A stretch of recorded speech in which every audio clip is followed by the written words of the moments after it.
এবারের নির্বাচন নিয়ে নানান জরিপ আছে, বিভিন্ন সংস্থাগুলো জরিপ করছে। তো এই জরিপে কখনো বিএনপি এগিয়ে যাচ্ছে, আবার কখনো জামাত এগিয়ে যাচ্ছে। তবে র্যাপিডলি আস্তে আস্তে জামাতের বেশ কিছু ঘটনা ঘটছে, যেটা আসলে একটু অস্বাভাবিক ঘটনা। অর্থাৎ 5ই আগস্ট পরবর্তী বাংলাদেশ জামাত ইসলামের যে রাজনৈতিক কৌশল, সেই কৌশলটা আমার কাছে মনে হচ্ছে টোটালি ভিন্ন একটা অবস্থা অতীতের যে কোনো সময়ের তুলনায়।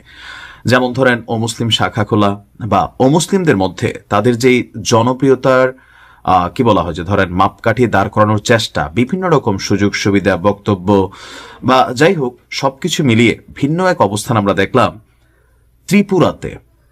এখন ত্রিপুরাতে যারা বসবাস করে তারা তো বেসিক্যালি আপনার মুসলিম না, কিন্তু ত্রিপুরাতে এক বিরল দৃশ্য।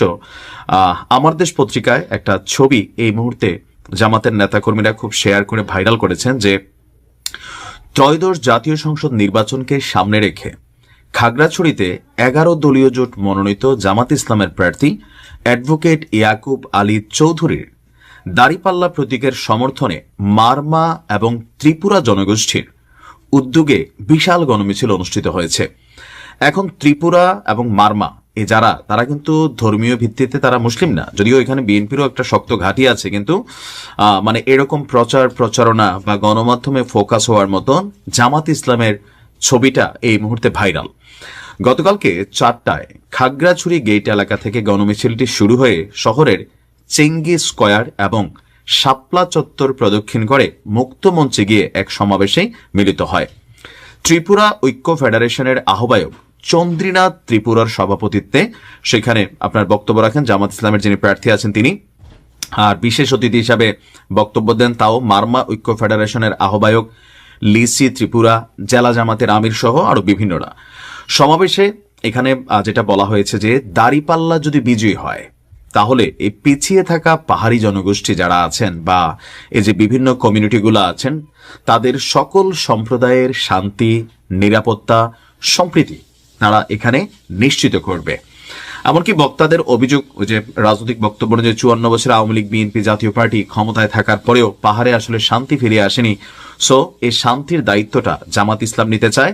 যারা এখানে খেটে খাওয়া পাহাড়ি জনগোষ্ঠী আছে তাদের কল্যাণে, বিশেষ করে আপনার আমার কাছে মনে হয় ওইখানে পানির যে সমস্যা, শিক্ষার সমস্যা, পাহাড়ি যে বিভিন্ন সন্ত্রাসী গোষ্ঠী আছে যে সামান্য কিছুতে পাহাড়ি সমতলের মধ্যে ঝগড়া টগড়া লাগাই দেয়। তো জামাত ইসলামের নেতারা বলছেন যে তারা যদি ক্ষমতায় যায়, দাঁড়িপাল্লায় ক্ষমতায় যায়, তাহলে পাহাড়কে শান্ত করা হবে। এমনকি তারা সেখানে তাদের নিজস্ব যে এফোর্ট আছে সর্বোচ্চটা তারা সেখানে দিবেন পাহাড়কে শান্ত করতে। এখন বাংলাদেশের মানুষের মধ্যে একটা পারসেপশন কাজ করে যাচ্ছে, এবারের নির্বাচন এটা খুবই কমন যে ধরেন পিছিয়ে পড়া যে জনগোষ্ঠীগুলো আছে তাদের মধ্যে একটা রিয়েকশন তৈরি হচ্ছে কোনটা, যে ঠিকই তো এত বছর আওয়ামী লীগ গেল, বিএনপি গেল, জাতীয় পার্টি গেল, আমাদের তো ভাগ্যের পরিবর্তন হলো না, এইবার তো চেষ্টা করে দেখি। আপনি দেখবেন যে জামাতের নির্বাচনী প্রচারণার একটা বড় লাইন থাকে এরকম, সব দেখেছি বারবার জামাত ইসলাম এইবার। তো মানুষের মধ্যে হচ্ছে কি যে জামাত যেহেতু এককভাবে কখনো ক্ষমতায় আসে নাই, তো সেই জায়গা থেকে একটা পারসেপশন কিন্তু ভোটের মাঠে কাজ করে যাচ্ছে। আর বিশেষ করে আমার কাছে মনে হয় সাদিক কায়েমের যে এলাকা, এই পাহাড়ি এলাকার সন্তানই কিন্তু সাদিক কায়েম থেকে শুরু করে ছাত্র শিবিরে, ডাকসুতে বড় বড় পদ পাওয়া অনেক পোলাপাইন এই পাহাড়ি গোষ্ঠী থেকে কিন্তু উঠে আসছে এবং এদের ট্রেনিং, এদের লাইফস্টাইল ওইখান থেকে এদেরকে গড়ে তুলে আনা হয়েছে। সো দৃশ্য তো আপনার কাছে মনে হবে যে পাহাড়ে কিভাবে জামাতের এই বিশাল সাপোর্টিং তৈরি হচ্ছে, বাট ব্যাকগ্রাউন্ডে তারা কি বলা যায় গ্রাস ওয়ার্ক কিন্তু তাদের আছে।